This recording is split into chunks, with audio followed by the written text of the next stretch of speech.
Long before banks, before coins, before even the idea of wealth, humanity traded.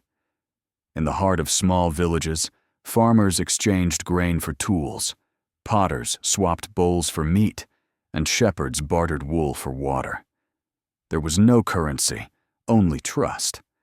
A promise between hands, sealed not by ink, but by need. But trust is fragile. It fades when distance grows. What happens when the trader you rely on lives beyond the mountains? When your tribe grows too large to know every face?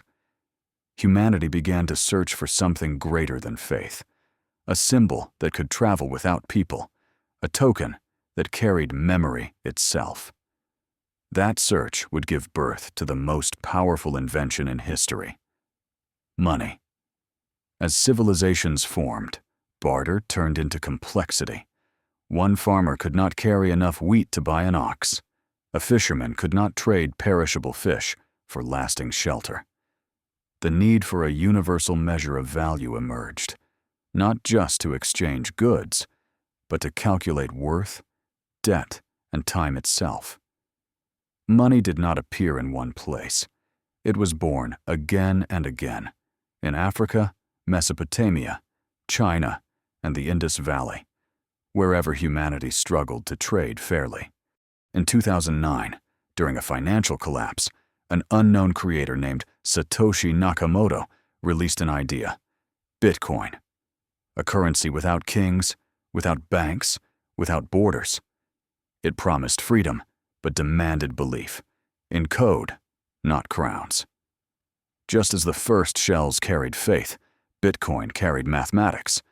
The blockchain became a new temple, transparent, incorruptible, and eternal.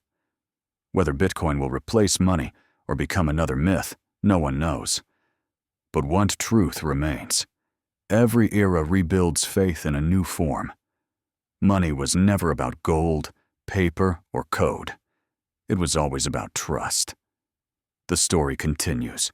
In the islands of the Pacific, shiny cowrie shells became tokens of beauty and worth. In Africa, salt was once so precious that it built empires. In China, farmers carried pieces of bronze shaped like spades and knives, tools turned into symbols. And in Yap, a remote island, people carved giant limestone discs called rye stones. Some were as tall as a man, too heavy to move, yet they still changed owners. How? Through words.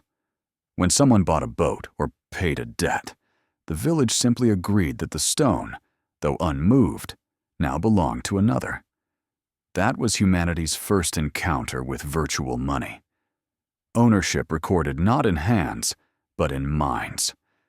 The lesson was timeless. Value is a story. The moment people agree on it, even a useless rock becomes priceless. And this story, repeated across continents, became the foundation of every economy on Earth. Around 3000 BCE in Sumeria, clay tablets replaced memory. Merchants pressed reeds into wet clay, marking transactions, debts, and deliveries. The temple became the bank, the priests, its accountants. These tablets were not poetry. They were contracts. A symbol scratched in clay could represent 20 sacks of barley or 1 silver ring. And soon, silver itself became the standard of trade. Not coins, lumps of metal, measured and weighed. For the first time, value was not just spoken. It was written. Humanity had invented not just money, but record-keeping. The ancestors of both economics and writing were born in the same cradle. In the 7th century BCE, in the kingdom of Lydia, metal met imagination. A mix of gold and silver called electrum was stamped with royal seals, the birth certificate of the coin. Each mark said, "This has value, because I, the king, guarantee it." Suddenly, money could travel farther than kings themselves. Greece took the idea and turned it into art. Coins bore the faces of gods, warriors, and symbols of city-states. The Athenian owl, the Spartan lambda, these became ancient brands of trust. And for the first time, ordinary citizens could see power in their palms.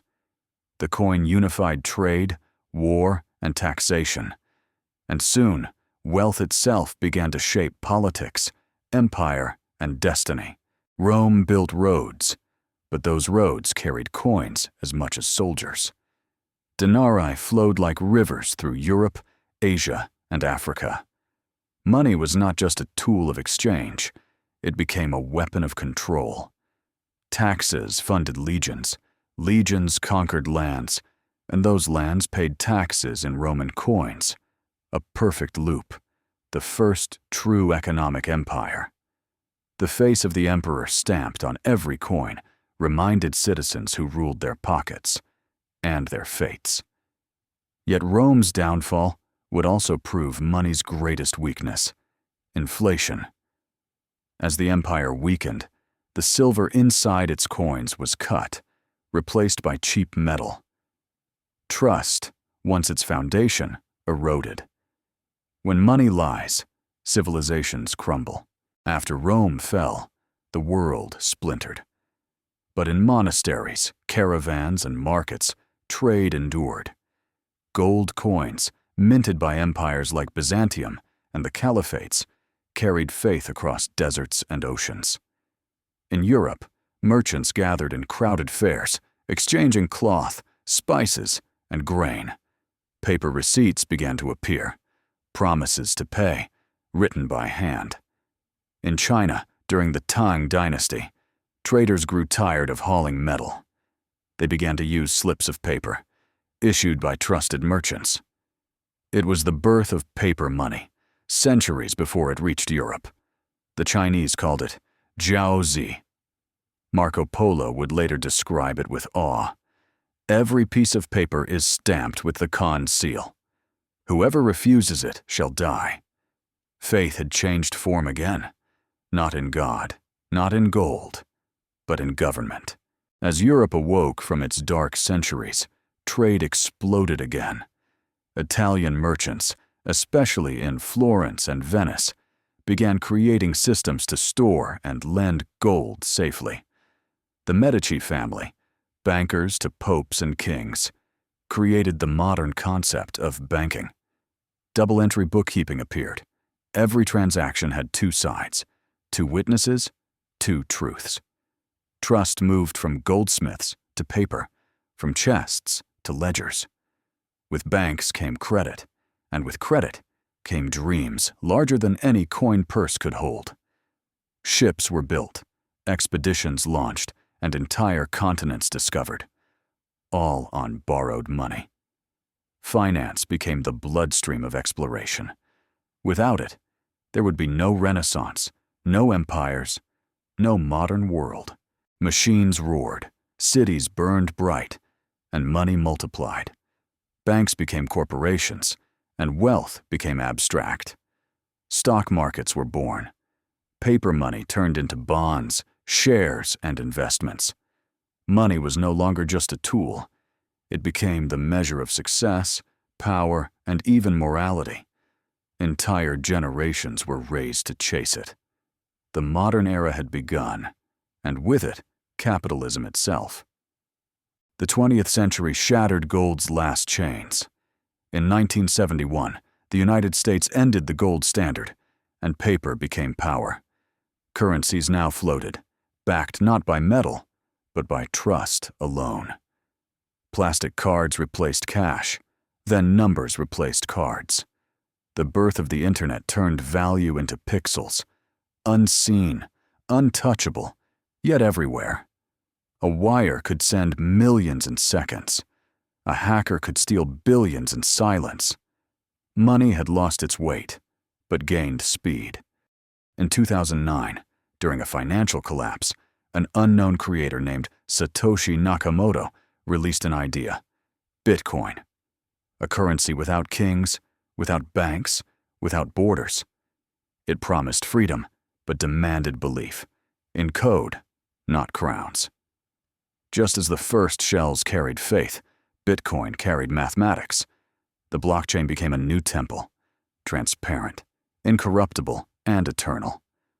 Whether Bitcoin will replace money or become another myth, no one knows.